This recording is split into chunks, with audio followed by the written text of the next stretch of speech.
Good afternoon, world. It's moments past noon here in Waxahachie, Texas, deep in the heart of the Lone Star State.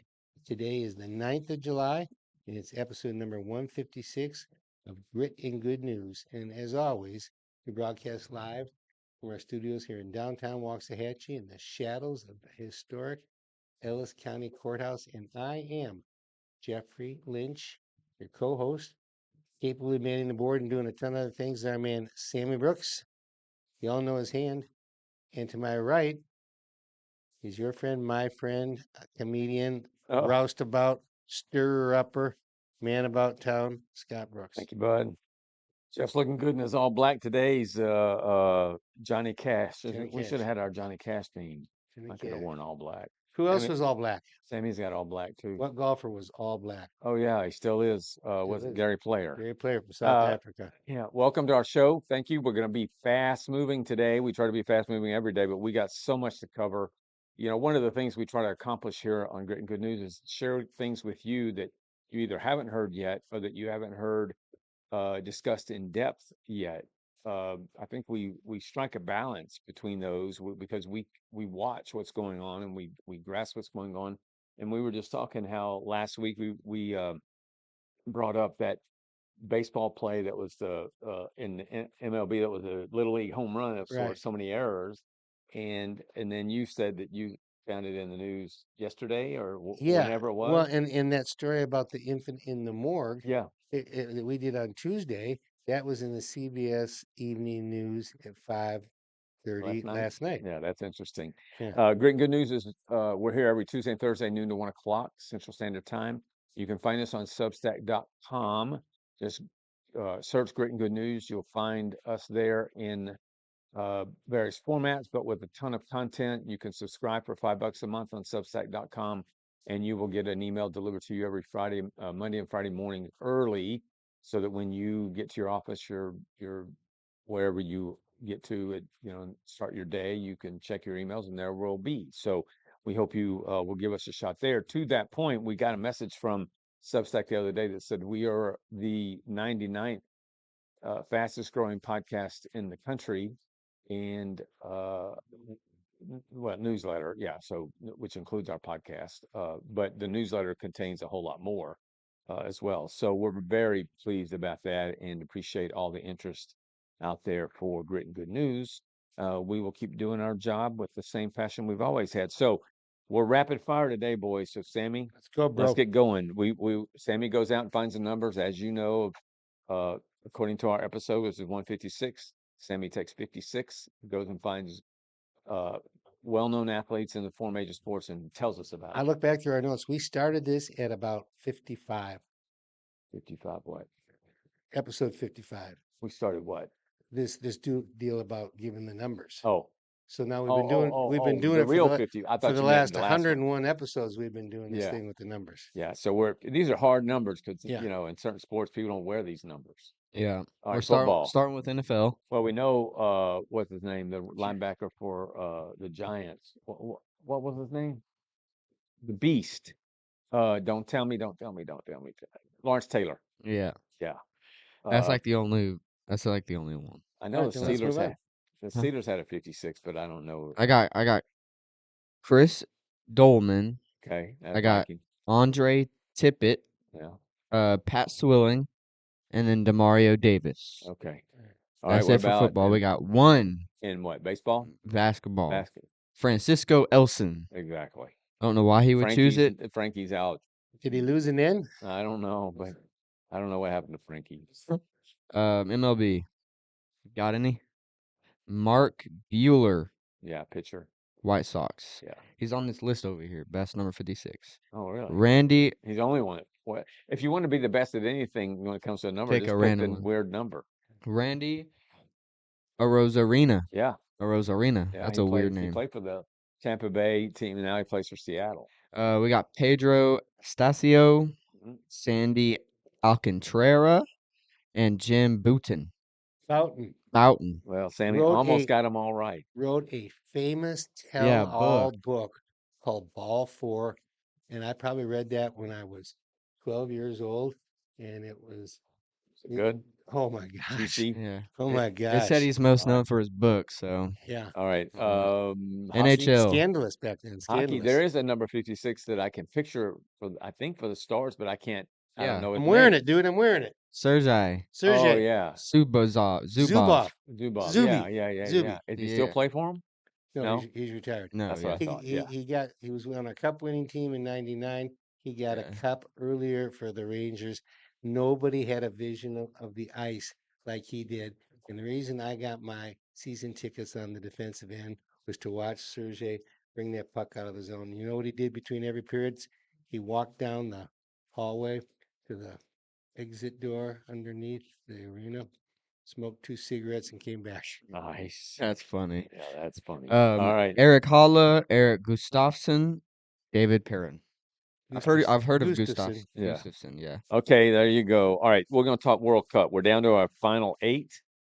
So Jeffrey was at the end of the show, after the show ended on Tuesday. Sam and I were giving Jeff a rough time because Jeff, as you recall, Jeff always dresses very nice, Thank you. and on Tuesday was decked out in light blue hat. Argentina. And we got done. We were talking about the World Cup, and Jeff says, "Yeah, we're going to do this. We're going to do that." And I'm like, we said, "Who's we?" I got two And teams. Jeff said Argentina, and I said, "Name me one word you know in Argentinian, or what does Argentinian? What do they speak?" We don't. They speak Spanish. That's not what you said. I did. I said they speak No, you Spanish. didn't. What did you Brazil say? speaks You said Portuguese. they speak Mexican. I did not say that. Anyway, Sammy, did I say that? I I don't. don't. I don't think so. anyway, we love Jeff, but that was like so. Now we are going to pick our one team that we think is going to win it all. Now that we're down to the final 8, so Jeff is Argent. Jeff's even got that Argent. How do you say it? Argentina. That's so That's good. the span. All right, Sammy, what do you got? I got Norway. And I Well, got Switzerland. I didn't say I got them all the way. What? So Norway and Argentina are going to win over on this side, and I do have Well, my. you got to my- stick with no. You got to I got my Norway outfit ready for Tuesday. no. You got to pick one. You can wear your Norway outfit. Obviously, you can wear whatever you want to, but you got to pick one and stick with it. You know This what? is final 8. I'm gonna take Norway to go all the way. They're All right. 14-1. All right. I wish I had some money. We'll on it. expect you to be speaking Norwegian when you come in. Oh, I can speak some Norwegian. Oh, I know some. So Sven Jeff's Ole got jokes. Norway. Sammy's got Norway. I got Switzerland for Who's the star player for Switzerland? I have no idea. That's The their coach. the Red Cross. Their coach, Urat Makin. The Red Cross. Urat Makin. The Red Cross. That's funny. Sam, we don't have anything on the screens. Is Do it you have black? Yeah. Like Just all solid black? We just yeah. got us over here. So we don't Okay. see any messages, so we Okay. can't even them in. All right, so there you have it. The World Cup. Mavs. Sammy's in love now Summer with League Larry. starts tonight. Summer League Larry starts the tonight. Summer League starts tonight. Just nobody gotta say cares. Summer but League starts Sammy. tonight. Out in Vegas, right? Vegas. So we got the Mavs. We got the Rangers that are just continue to be as milk toast as you can They're get. 46 and 46. Yeah. But was it last night? They got stomped. Dude, I almost turned it on, but I made the business decision to watch it YouTube instead. And I looked at my phone. I was like, goodness gracious. Was it 13-1 at the time you turned it on? I didn't even turn it on, but when I Oh, looked, yeah. it was like 8 to something. When But I saw the score, it was 13-1. I said, We I'm not got- watching this. absolutely demolished last night. And I was going to give us praise because we're 500, but not after that. Well, now we open. What's today? Thursday. I don't know if we play today. Probably don't play today. No, actually, we Who do are play we today. playing? We do play today. Who are we playing? I can tell you right now. You got any guesses? Well, we were playing the same team we were playing. We're playing the Angels. Yeah. So then we open up this 3-game series, a weekend series, as they say, against the Astros at home. Oh, yeah, Friday. starting Friday. All right, so there you have it on that. Football's coming. We can't wait. So a month from, well, we should be opening training camps here pretty quick. Yeah, have they not released like the training camp rosters I don't or know anything if they like do any of that? that, but all I know is I got my Bama schedule ready to go. We Oh, open up with the powerhouse East Carolina. I thought you were talking about football. They NFL. they put out Both. their training camp.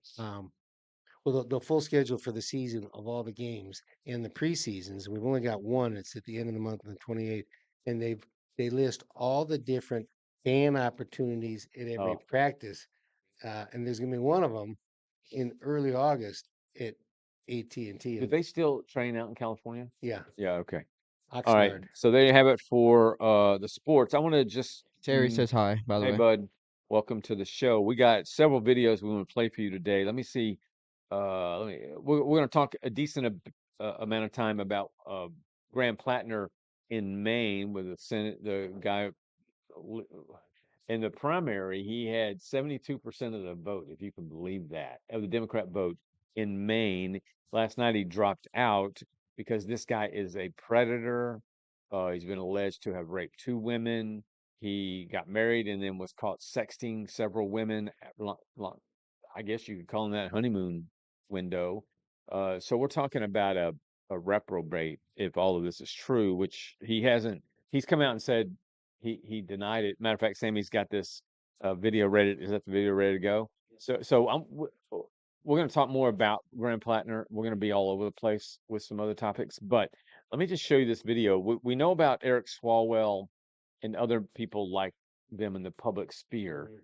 In some public arenas, the bigger the reprobate, the more successful they become. And I would argue maybe in Hollywood, and I mean, look at, I don't know that Robert De Niro, I'll call him a reprobate, but look what he's become.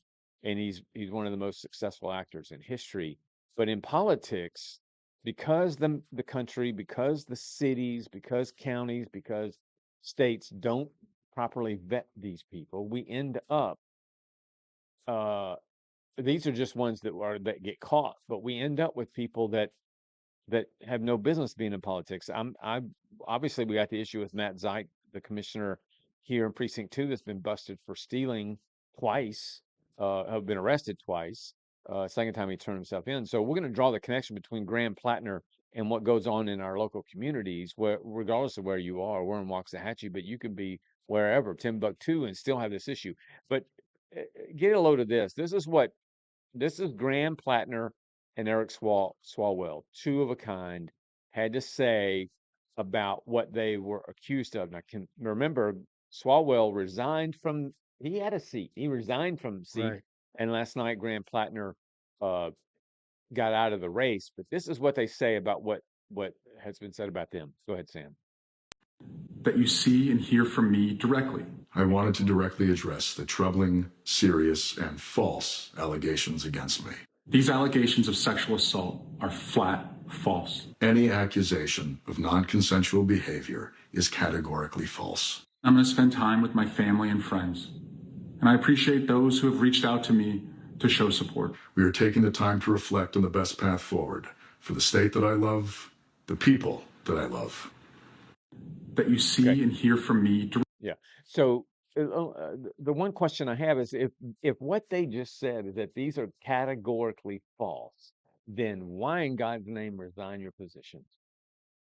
Why? If I come up, if we're talking about this show, let's just say we're national, we're making billions, whatever, and somebody calls up and says, "Hey, boys, Jeff was caught in a cheerleader's outfit doing a cheer in the middle of Main Street and whatever intersection, and you didn't do it, but you were accused of it and it became public. Would you resign?"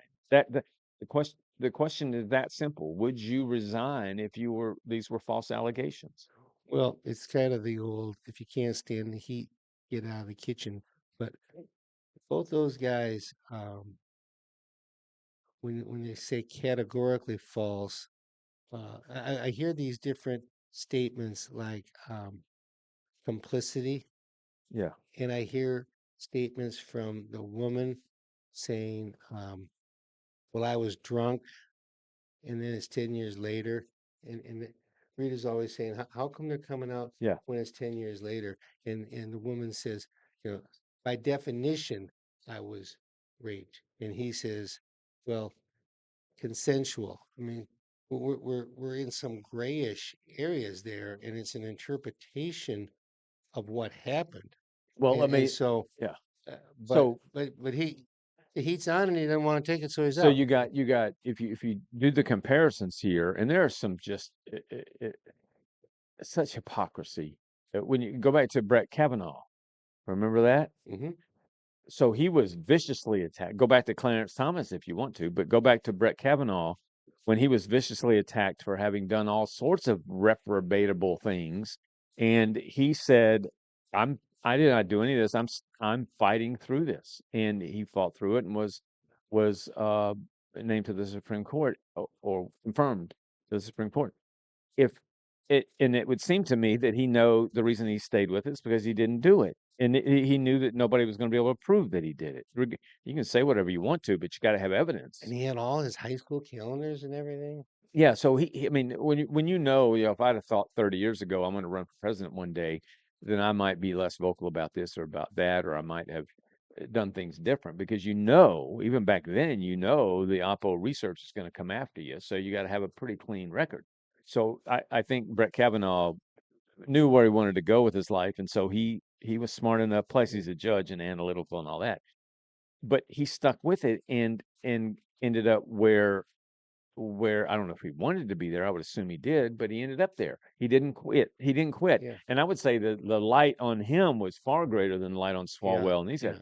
So, but these two guys say everything you've heard is completely false, but I'm resigning. So it's like an athlete saying, or a wealthy person saying, I didn't do any of this, but I paid the person $2 million so they'd be quiet. That's insane to me at just a basic common sense level. And so my struggles with hearing people say it's categorically false is it's categorically false based on the actions you take, not on you saying it's categorically false, in my opinion. Guess what? What? Brett Kavanaugh's in Today in History today. Oh, good. Well, Okay, that's all cool. Sammy, we love Brandon Gill around here. Brandon Gill is a Texas congressman. I want you to hear what Brandon Gill had to say about this Platner deal. Again, they went out and found Graham Platner. Let me say it again. They went out and found the man that up until just this week, people like Bernie Sanders, Elizabeth Warren, plenty of others supported at the expense of being made a fool, like we showed you the other day, I think, with Elizabeth Warren saying, he's my kind of man, in some dopey speech she gave with him standing there. Either she's stupid or she just didn't think it was going to be ever exposed. But here's what Brandon Gill had to say about Platner and the vetting process. Go ahead, Sam. Democrats are going to go looking for another candidate that they think can make that or articulate that message, particularly to young white men. What happened here, remember, is that Democrats were looking for somebody. Graham Platner didn't just come out of nowhere from Maine. Party leaders looked for a candidate that they believed would resonate with young white men, and they found the biggest scumbag they possibly could, because Graham Platner is the caricature of white men that Democrats have in their heads, and that's who they think can carry that message. Democrats are going to go looking for another candidate that they think can make that or articulate. Don't broad brush white men like you and me with him. Yeah, I mean, obviously he knows these people. He's on Capitol Hill. What he's saying is that because of all this talk over these past several years about toxic masculinity, and who are Tim Walz, Gavin Newsom, now we got Graham Platner, we got Eric Swalwell. These are men that remember, these are men that were selected, not that in their own brutish way said, I'm running for the Senate in Maine as a Democrat, and the Democrat Party is pushing back on him. That's not what happens, because if they push back on him, he would have never run, just like he's dropped out because they said, we're not going to help you. We're not going to give you any money. We're not going to endorse you. We're not going to do anything. You got to go. So he went. I mean, you could say that was the basis upon which he resigned. But my point about resigning if you didn't do anything is, even if you don't get any help, he got 73% of the vote in Maine on the Democrat side. So the people by far said he was better than the person that came in second to him, which happened to be the former governor of Maine, a female. But Brandon Gill's point is that the left has said our ideal man are these men. So we go out and we find them. And Kamala Harris had the pick of what, 5 or 6 people, and she chose Tim Walz of all people, because, and according to Gill, because he met the litmus test. And so that's what we have here. As long as, if we said, look, we're going to add a third person to our fourth person to our team, but the third one on air, this is our ideal person, and we've got some, one-eyed, deaf, mute person as our litmus test, and we go get them, they're going to crash and burn. That's what's happening here. And Brandon Gill is saying, what? I mean, I don't want to give the Democrats any help. I want the Democrats to go away. I think they become so ghoulish as a party that it's gotten, well, look where it's gotten. We got New York City, Colorado, we got Wisconsin. There's a woman, a socialist communist that's running for office in Wisconsin, is leading on the Democrat side right now. It's amazing. But when you have as your goal things that are bad, and you achieve your goal, you're going to have bad things. I'll never forget Rush Limbaugh when Barack Obama first came on the scene and was running for president. Rush Limbaugh took tons of heat because on his radio show at the beginning of Obama's presidency, even before that, he said, "I hope Obama fails." When he became president, he said, "I want Obama to fail." And so people came out on the left, particularly, and said, "You want our country to fail?" And Rush would have to say, "I don't want our country to fail. That's why I want Obama to fail. Because if he succeeds, our country goes down." If Graham Platner were to have succeeded, imagine what would happen in office. And you know who's the most prolific, and I use that word with intent, opposition to Platner right now? Fetterman. He was calling him bro last night on an interview. Bro, scumbag, trash bag. Let the trash take himself out. Well, this reminds me of our conversation on Tuesday when we were talking about Mondami and we're talking about the creeping socialism and about how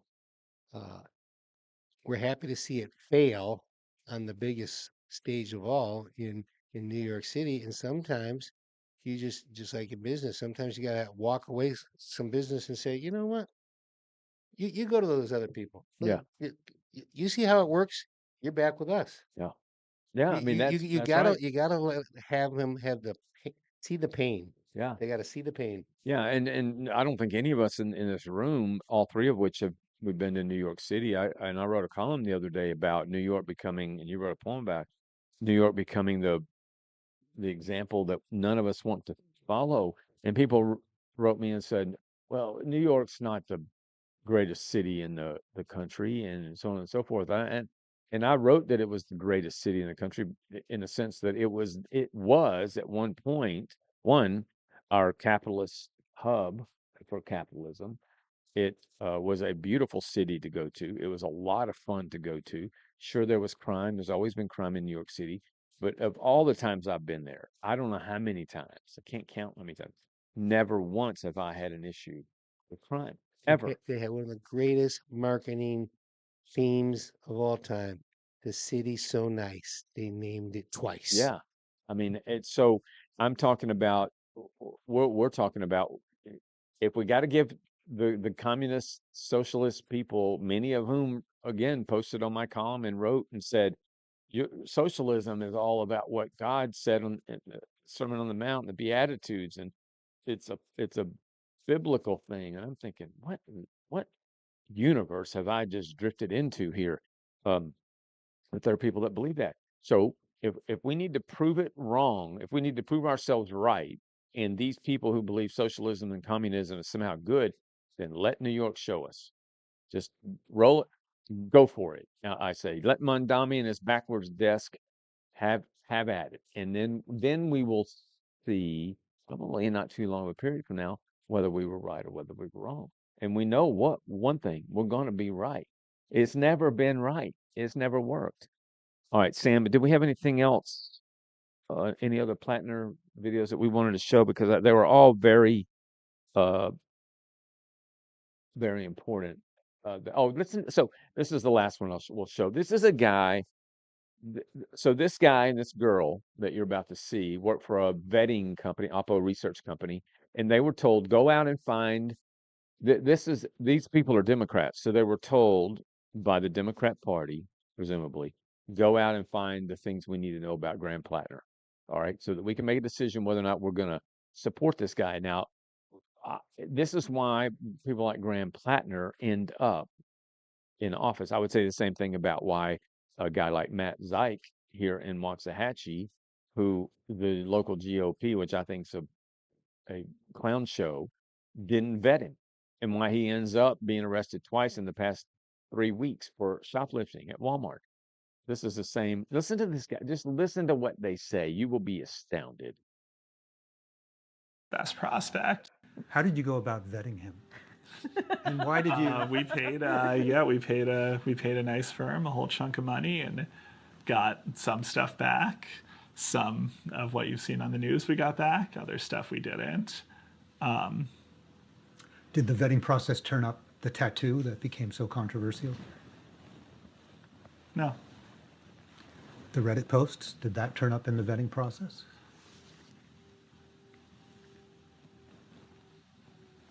It had some of the posts, but it didn't have all of them. And what did you think about that? How did you think your way through the fact that he had posted these things on social media? I said none of this will or should stop him from becoming a U.S. Senator. If what the voters wanted were people who were grown in vats and had never done or said anything that they might regret their entire lives, we'd have a very different country. How did you find Graham Platner? Well, so, I mean, we went through thousands and thousands of prospects.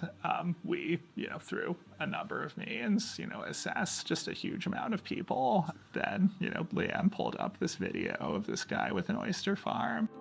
My name is Graham Platner, and I live in Sullivan, Maine, the owner of Frenchman Bay Oyster Company. And then she pulled up his FEC history and saw the money he'd given to Bernie Sanders and, some other people. And that was enough information to know that we had the best prospect. How did you go about vetting him? There you go. So those people right there were part of the vetting process. They spent 20 grand to come up with opposition research on Graham Platner. All right. The reason, there's we can say we're gonna, yes, that little thing about, I'm kind of thinking as I'm talking, sorry, but if you're an attorney, you never ask a question that you don't already know the answer to, correct? If you're vetting somebody and you want that somebody to actually become your candidate, then that vetting process, in this case, and he just said it in so many words, is going to be light and easy. And or you're going to get back information and you're going to somehow justify in your mind that none of this is going to matter. Furthermore, in that discussion, that guy said none of what Graham Platner has done should disqualify him from being a senator from Maine. All right. So despite the guy's voice that would drive me to drink in a split second, he proves just how bad the left is at vetting people. And in our case, how bad the right is in our own community. And we're conservative here. For sure I am. And I know Sammy is and Jeff is too. Jeff has a little bit more of a wider worldview than I do. But the idea that these people got behind a guy who just a little bit of work would have suggested he's not the guy we need as one of our commissioners. It's like Graham Platner has no business being anywhere near the Senate. All right. Sure. So that's the vetting process in America leads us to us saying, how do these people end up in office? AOC, I guarantee you, and we're going to have a segment on it in the next few weeks, AOC is going to be on somebody's ticket. If there's a third party run by the social communists, whatever you want to call them, AOC is going to be on that ticket. It could very well be that the left finds a way to get her on the ticket for the Democrat Party in 2028. But I argue the same thing about her. Think about Jasmine Crockett. How does that happen?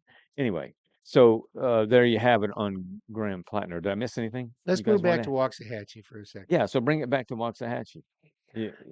This morning, oddly, when I took my dog out for a walk, she started steering me over towards the golf course. Like I'd been out there trespassing about a month ago, a couple of times to check it out. She wanted to check it out again. So I went out there and checked it out. There's this one stretch of the course right along the backside of the homes in Katy Lake Drive where they cut the grass down.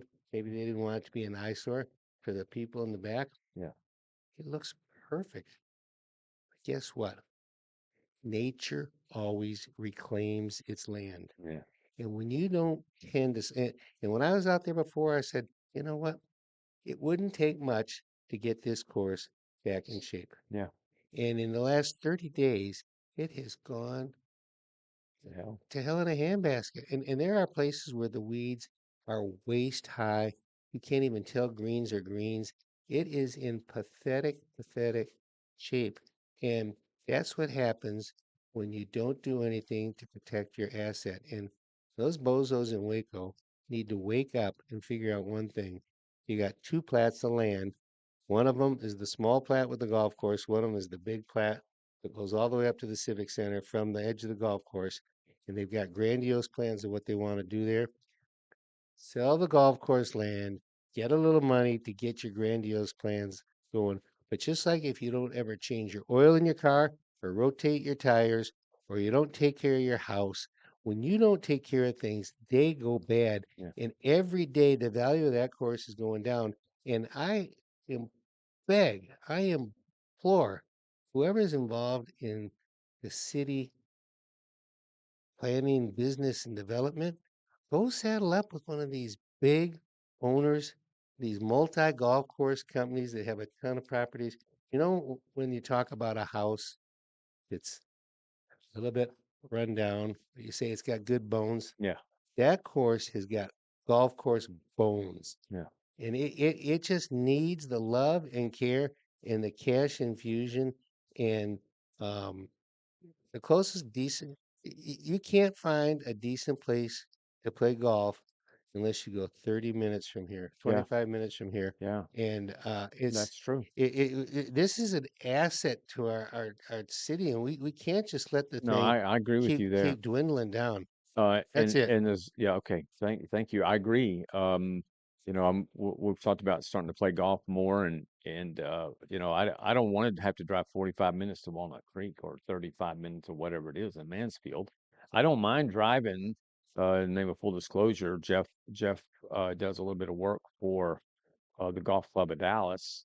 And as a result, I've been up there, I don't know how many times, maybe once or twice. And I enjoyed the course. And I think if I were going to play somewhere frequently, it would be there. It's off Redbird, right? And Yep. so it takes maybe 22 20 minutes from minutes. my house. Yeah, so 22 minutes or so from Waxahachie.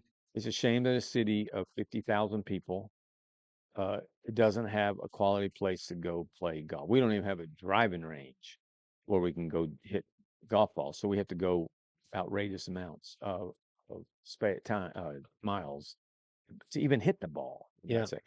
We do have those. Midlothian does have the virtual, whatever they call those things, and Waxahachie has one too. But that's not like playing golf outside.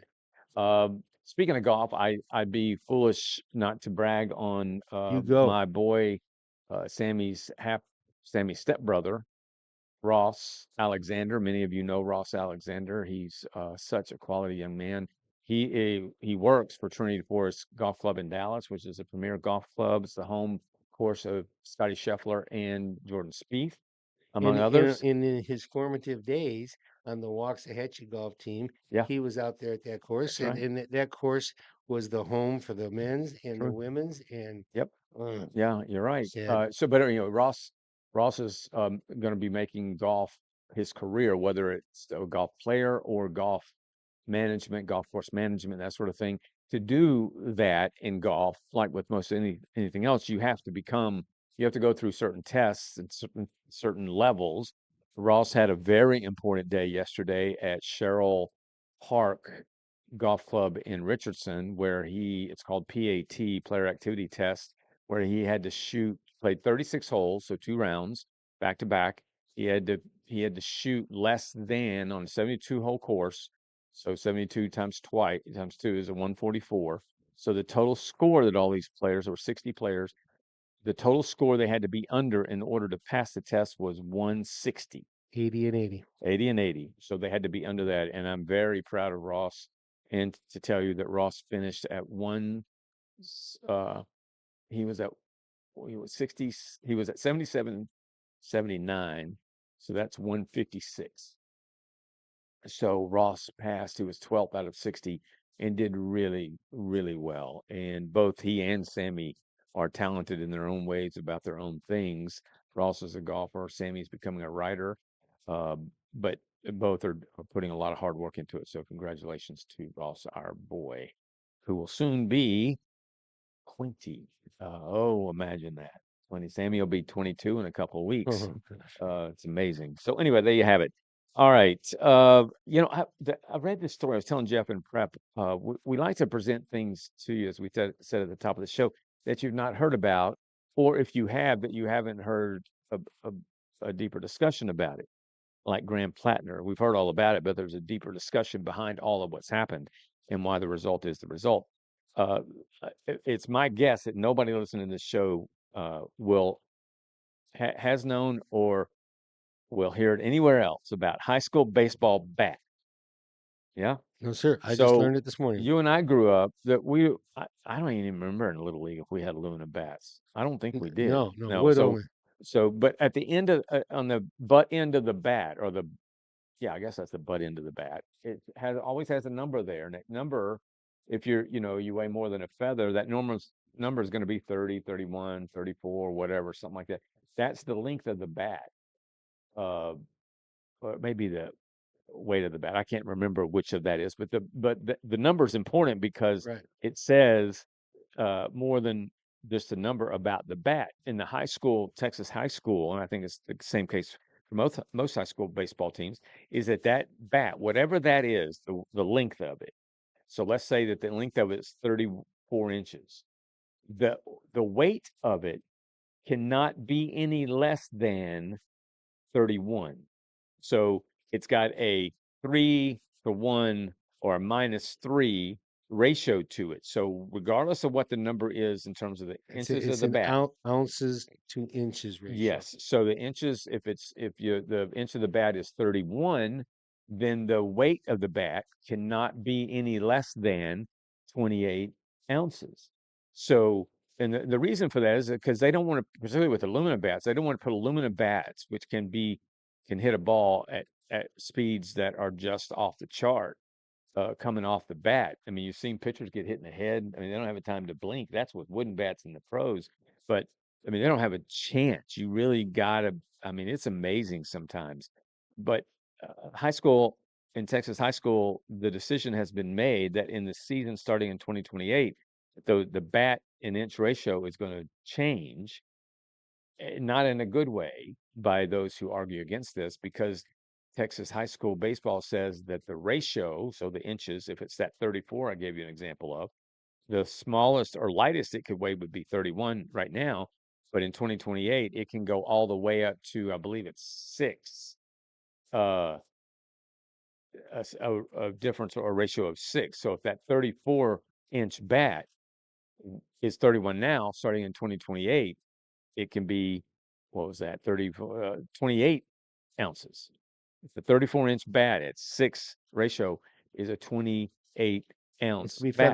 featherweight. But yeah, so the point of it is that if a player, a good hitter, if you're a bad hitter, it doesn't matter anything about the bats. But if you're a good hitter and you've got your timing down and you've got a long bat that doesn't weigh much, or that the difference between the length and the ounces is that big, you've got essentially, it's like I was telling Jeff, it's like a gun.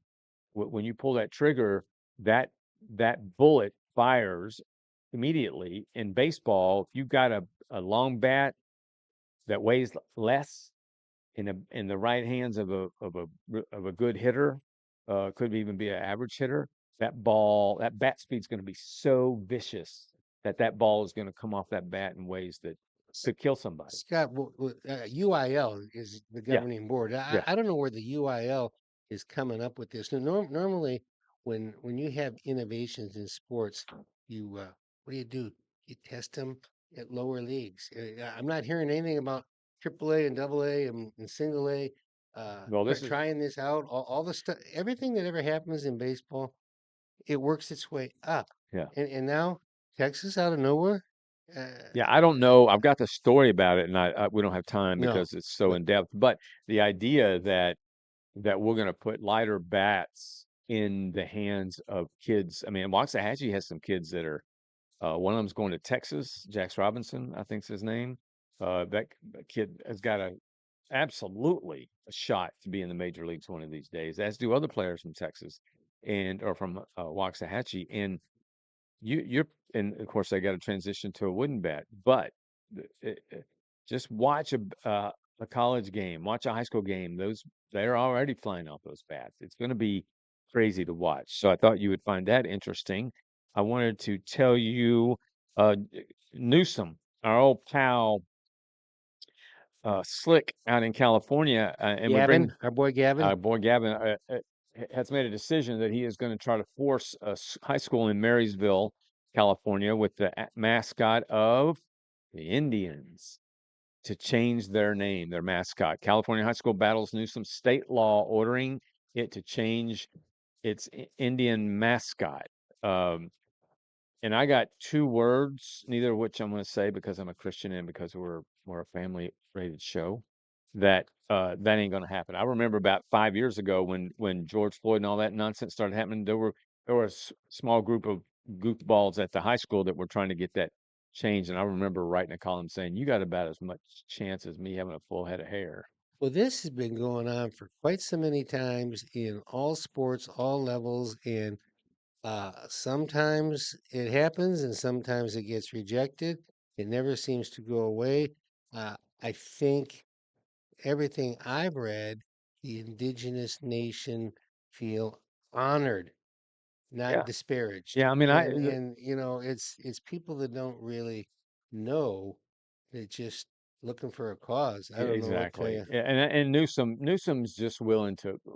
Newsom is excuse my crudeness here. He's a political whore in the sense that he will sell himself if it means a vote. He's going to transgender this nonsense, all these other things that the guy constantly does.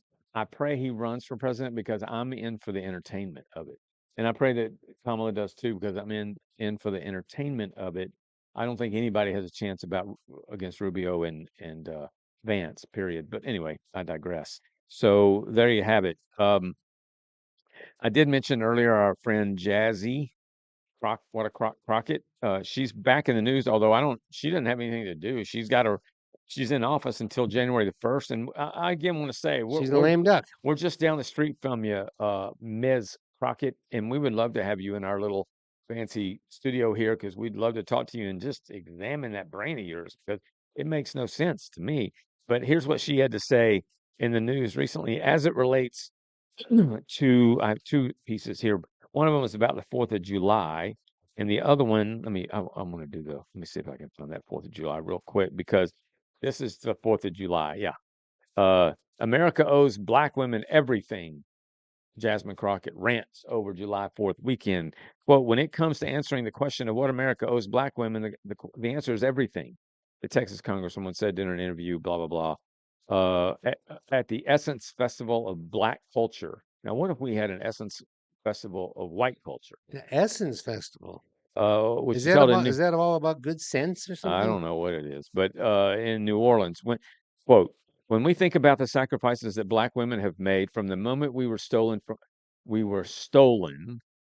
from our homelands and transported into this country to the fact that black women continue to stand as the backbone, especially of the Democrat Party, we know that black women are always the ones doing the labor. We're also the ones that are the first targets of any harm. Crockett said at the event, so this is 4th of July. I say celebrate You a black. talk about pandering to your audience. Believe me. So Wow. she says, quote, so this is the 4th of July. I say celebrate a black woman that you know, because whether it's an invention that she made or whether it's the very democracy that still hangs by a thread right now, there is a black woman to thank for her contribution. I think I'll just leave it there. Please, I you have time on your hands, just come see the boys at GGN because we'd like to talk to you about this nonsense because that's the most ridiculous things I've ever heard. I can tell you It's what, she's not gonna like my poem today. Then well, she's probably gonna call you a racist. You know, when in the avenue or in the sphere or in the bailiwick of ideas, when people have to resort to racism, it means they've lost. They don't have anything else. It's like the little kid who doesn't have a comeback to his other little kid that he's arguing with and says, "Whatever." That's what racism, racism, racism. You're a racist. You're a racist. You're a racist. There's no one in the sound of my voice that I know of, and I don't know everybody, obviously, but or let's say in my world here, that's a racist. Not one. Not one. And we don't need to go into examples because that's cheesy and shallow. I just I couldn't care less the black, brown, purple, green, yellow, right, whatever. right. Just why I mean, I don't know why we just had dinner with some brand new friends of ours who invited us to dinner and they happen to be African American. And we love them, Johnny and Adria. And we just learned about their lives the other night and they we met them at church and just love them. And we don't see any color. They don't see any color. But people like Jasmine Crockett and Reverend Sharpton and these clowns with Carmelo Anthony's team, whatever, that's their calling card. All right. There you have that. Let me see what else we got. Sammy, I know we gotta play a video. You're gonna crack up. So Gen Zers are weird. Sammy's weird. So is Kennedy. Uh, so is our editor, who's 28. He's a Gen Zer. That's all a good kind of weird though. A lovable kind of weird. Well, but we came across this video. There's a show out. Sammy and I assume Kennedy, but Sammy loves Big Brother. And I'm like, what has happened to you, son? We raised you better than that. What has happened in this world? Now he could come back and say, Dad, or like our parents may have said, Scott, why are you listening to that music? Or Sammy could watch Happy Days or Gilligan's Island or Brady Bunch or whatever, you name it, and say, why do you like that? Rita's middle son in his 40s is in love with that show. What One show? Big Brother? Big Brother, one of my best all-time railroad buddies, golf buddies in his 60s, loves the show. It's got a wide draw. Yeah, I look at you guys and those two people, and I go, the one thing you got in common is Big Brother. I can't it's weird. understand it. So there's another show, if you haven't heard of it, called Love Island. I didn't even know it existed till I came across this. But this is what we're getting now as entertainment on the tube, uh, and what Gen Zers find attractive and just so funny and so on and so forth. So we're gonna play it and just listen to it. And then if you don't catch it, which we won't know, but if you don't catch it, we'll tell you what it is that they were doing. So play it, Sam. Compromise with you. We're gonna compromise with each other. Compromise? Also, The more is like the biggest, the epitome of There you have it. So if you listen to the first one, she said, I'm going to come promise with you. Come promise. And even I have to give the young man some credit. He caught it. Like, come promise. What is come promise? And she said, oh, compromise. But had he not corrected her, she would have gone on with come promise.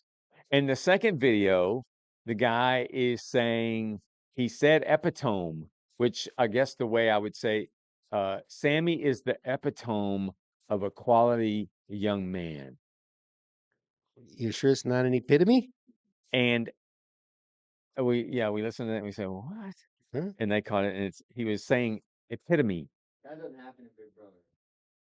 It just Oh, happened it twice. does. You just don't want to acknowledge it. Well, that's Love Island. Oh, What is the difference between Love Island and Big Brother?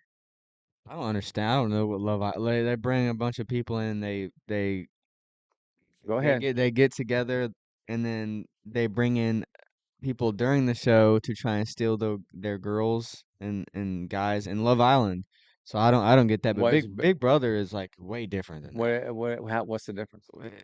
The difference is they play games. They have veto, head of All right, household. I'll make a deal with you.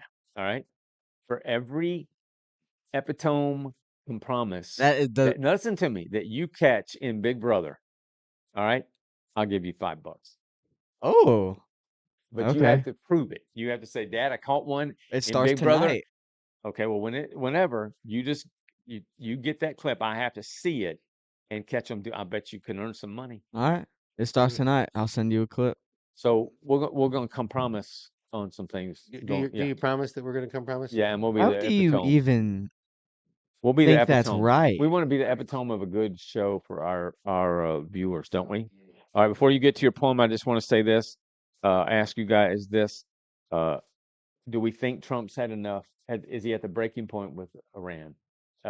Because Iran continues to do stupid stuff, and you know that thing, play stupid games, win stupid prizes. Trump is bombing the you-know-what out of them last night, the night before, probably tonight. At some point, my opinion, it's over. I'm not playing nice guy anymore. I agree. Okay. All right. Sammy, you agree? I agree. All right, Jeffrey. My poems lately have come from my very first book, 2020 Hindsights, and it was a tumultuous year. I'm telling you, a tumultuous year. And this was July 6th. It wasn't all that long after the tragic event with George Floyd. And that's when the whole Black Lives Matter really started to flare up and become an issue. And this is called Dog Lives Matter, July 6, 2020. Even dogs' lives matter. Yes, dogs' lives matter. All God's creations deserve to live. Jesus told the people, yes, he did. We got the SPCA, to be kind to critters every day. Now there's the NAACP, ensure folks of color get their dignity. Black Lives Matter. All lives matter. Black, white, Latino, Indian, Asian, Eskimo, no matter what you name them, hate has become the show. Do you treat all folks all the same? Come on, time to confess. If not, you're a hypocrite and a huge part of this mess. R.I.P. George Floyd and many other a kindred soul. The same sad story is grown mighty old. We're not using enough love, a secret ancient tool. Without love in your heart, you surely are a fool. Simply love your neighbor. It's the most important part, lest we lose our direction and the world falls apart. So very true. All right. Day What's in what's history. changed? What's changed What's changed about life? about since that poem was written? What's changed? Zero. Oh, yeah, true. Zero. All right. We got rapid fire day in history because we're going to close out with a video Here we today. go. All right. 9 and 2. A couple of bonuses. You get one right away here. I want you to get this one. I know you know this. Okay. William Jennings Bryan delivered his famous blank speech. One of the most famous speeches of all time. Who? William Jennings Bryan. The Cross of Gold speech. You never heard of that? No. Mm. Well, then you won't know. At the Democratic National Convention in what year? 1879. 1888. 96. Dang. Almost got the bonus. 1888, 96. Oh, 95. man. Okay. 101 people killed in a train collision in Nashville, Tennessee, in the deadliest U.S. rail disaster in history. 1912. 1941. 1818. You can take it. Boom. A fire in the 20th Century Fox storage facility in Little Ferry, New Jersey, destroyed most of the studio's, pay attention, silent films. Good one. 1941. 1932. 37, you've got it on both ends. You're Let's in. go. During World War II, the Allies launched Operation Husky, the invasion of Sicily. For the 44. bonus. 44. 43. 43 for the bonus. Good job. Dang. The Sonny and Cher single, I Got You Babe, was released by Atco Records. 62. 71. 65. You both got yeah. it. Squeezed in Let's there. go. Pan Am Flight 759, a Boeing 727, crashed in Kenner, Louisiana, shortly after takeoff from New Orleans International Airport, killing all 145 people aboard and 8 people on the ground. When was that? 70, You 19, haven't tried to pull that in a long time. 85. 77. 82. We're there, Both dude. got You it, both yeah. picking it on both ends. A Senate Intelligence Committee report concluded that the CIA had provided unfounded assessments of the threat posed by Iraq that the Bush administration had relied on to justify going to war. 90. Which Bush administration do we know? Second one? Second one. That would have been 2004. The bonus is in effect. Booyah. South Sudan officials officially became an independent nation. South Sudan officially. I'd say 2015. I'll say 13. 11. Here we go. President Donald Trump nominated Brett Kavanaugh to fill the seat vacated by the retirement of Supreme Justice Anthony Kennedy. 2018. 2019. For the bonus, Let's young go. Sam. How Way to about go, it? We're Sam. done. All right, You I guys was did 8 well. and 2, Sam. I was 8 and 2 too. I was 9 and 2 because I All had right. a couple bonuses. Look at us go. I got a true false. I'm proud of you boys. Well, Very thank proud. you. We're learning. All right, y'all ready? Yep. The alphabet song and Twinkle Twinkle Little Star have the same tune. True or false? True or false? True or false? True or True, false? true. True or false? True or false? True. I don't remember True. shooting star. A, B, C, D, E, F, G. Twinkle, twinkle, little Oh. star. They do. It's true. Dang. I knew you had to do that. I was thinking, how am I going to throw Twinkle, them twinkle, off? little Because they're going to star. sing it. Yeah. All right, there you have it. We are sponsored by Hoosier Custom Meats in Italy, Texas. Sammy, I have it up on the screen for you. They raise and serve and sell. They don't serve. They sell great beef, and if you Texas beef. So if you want some, go to HoosierCustomMeats.com or call them. You see the number on your screen. They are a wonderful family, do a great job, and raise some of the best beef in this state. All right. As I said on Tuesday, we're going to start trying to close out each show with the good news part of our show, although we throw in some good news here and there. But we're going to make it a purpose and a point to close out the show with some positive things. Now, this is only going to, it's Trump. The Trump. So now some people watching may say that ain't good news. That's the worst news ever. But let me just say, I'm not going to speak for the other guys. I am a big time Trump supporter. I believe he's doing what this country's needed to be done since our birth 250 years ago. And here we are. So this is to show you a different side of Donald Trump. I think you will appreciate it and enjoy it. So hit it, Sam.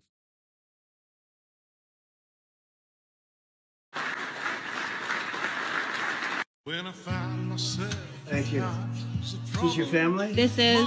This is a nice looking family, huh? Say hi. Beautiful. Can they stand next to you real fast? Come on, let's go.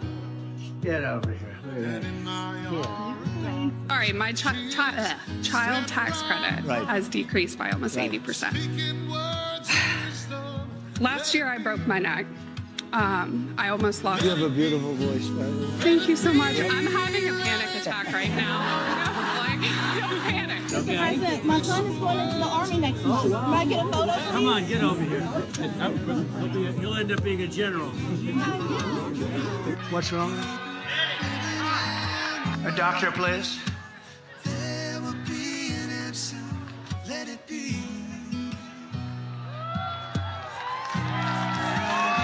I could do this all day. I wouldn't mind this job. I like this job. I think I might come back and do it again. Thank you. Look at that. Look at that. Thank you, Mr. President. Here, it's going to go down a little bit. It just went down $100. We'll do that for you for the White House, all right? All right, bye. Nice seeing you, everybody. Beautiful. There you get. Yeah, they are. Perfecto. Perfecto. Bye, everybody.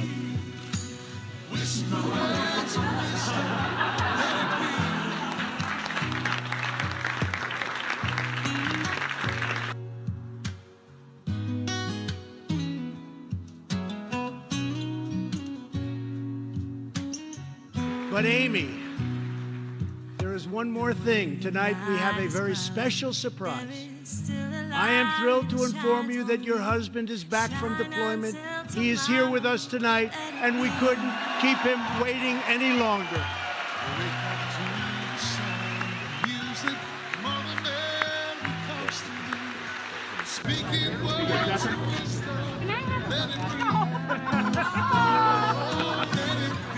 Parents did.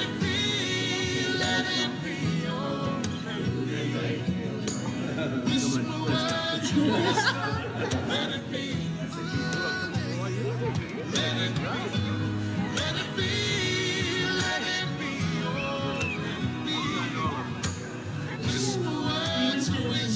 My name is Donald. Isn't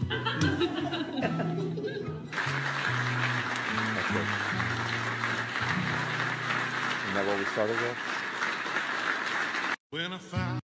And everybody, remember, have a great day today, and try to put a smile on somebody's face. And then boom.